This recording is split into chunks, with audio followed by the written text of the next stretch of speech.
What's going on, guys? Today we are discussing Operation Choke Point 2.0 and specifically how Gary Gensler of the US SEC might be trying to export it to other countries.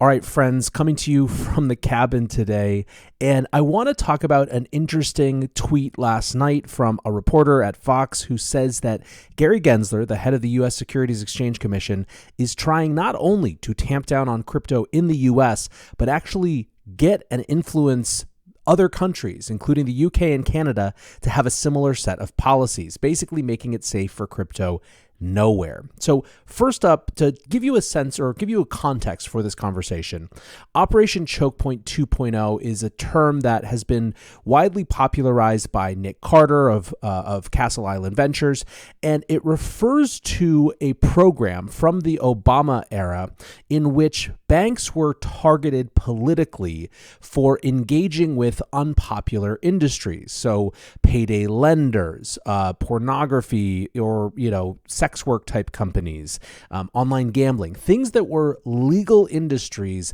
but just not politically favorable. During the Obama administration, they exerted an extraordinary amount of pressure on banks to deplatform those legal companies as a way to target them. And this is obviously hugely problematic. It doesn't take much of an imagination to understand why a political administration using the banks as a tool of political power is problematic, right? And if you think, hey, well, I don't like online payday lenders, you got to think about when the next administration comes to power and doesn't like a different set of things that you do like or think are important, right?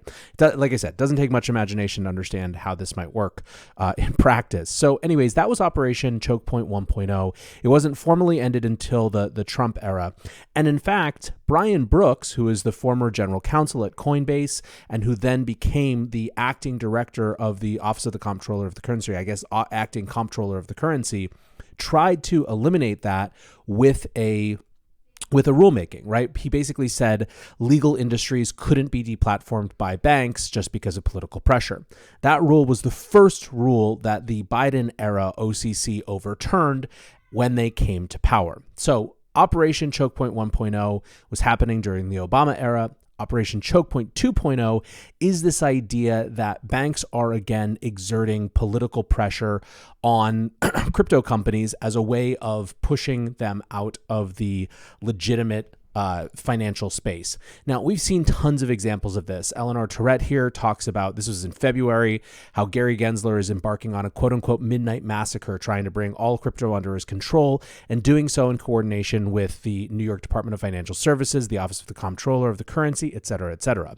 We've had a ton of examples of this. We have the US SEC obviously going after Coinbase. We talked about that a lot this week, basically saying that they're an unregistered securities exchange without determining or without talking to them about which securities or which assets actually are securities. We've got the New York Department of Financial Services closing Signature as part of the recent bank turmoil, even though it didn't appear to be insolvent, and then protesting loudly that it had nothing to do with crypto, even though when it sold the parts of Signature off, it did not include the crypto business. So lots and lots of examples of Operation Choke Point 2.0. Nick, in fact, actually just did a follow-up to his first piece talking about everything that had transpired in the 6 or so weeks since then. And he starts to put together sort of the folks who are, he believes, the architects of these policies, which include folks from the SEC, the White House. Obviously, in the Senate, we have Elizabeth Warren and Sherrod Brown. One that's, I think, worth especially noting is this FDIC chairman of the board, Martin Grunberg. Nick had a great tweet where he said, the architect of Operation 1.0, of Operation Choke Point 1.0 is well known to the current Operation Choke Point 2.0 people because they're the same.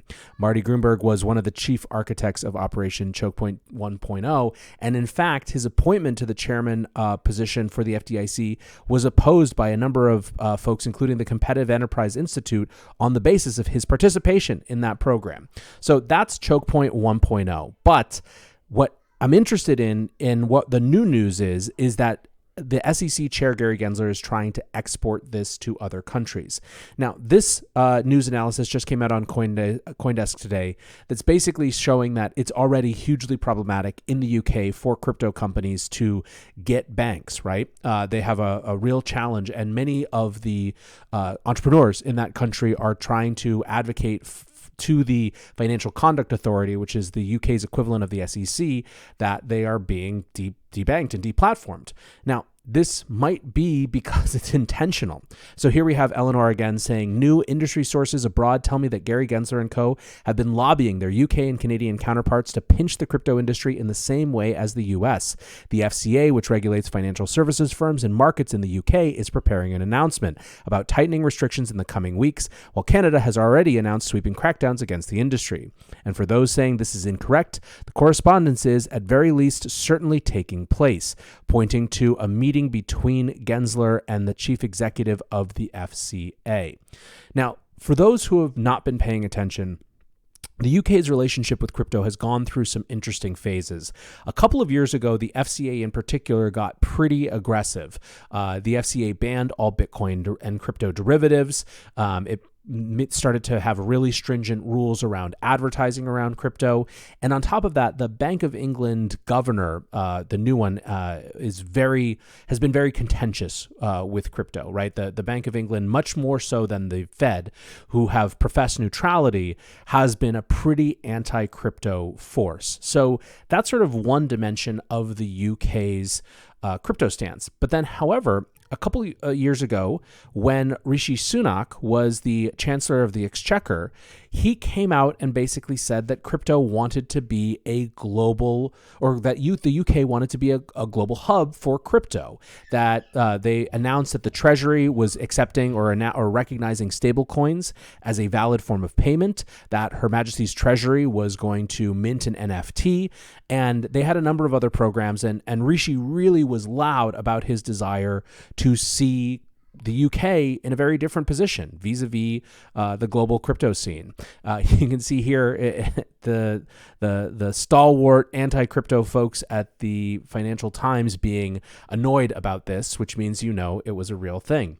So the problem for this whole set of initiatives was that this was in the Boris Johnson government, and that government basically fell apart, and there was a new election, and then that new prime minister was very unpopular, which led to another election. So for a while, this was all sidelined. However, when all was said and done, after all the machinations, it was in fact Rishi who became the new UK Prime Minister.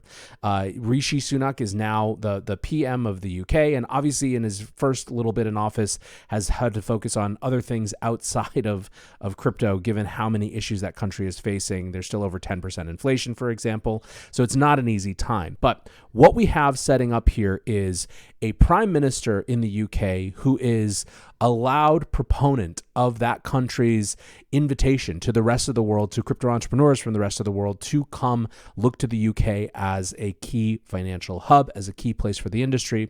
While on the other hand, you have Gary Gensler, the SEC chairman in the US, pushing his equivalent in the UK, the Financial Conduct Authority, to take similar draconian measures against crypto in that country.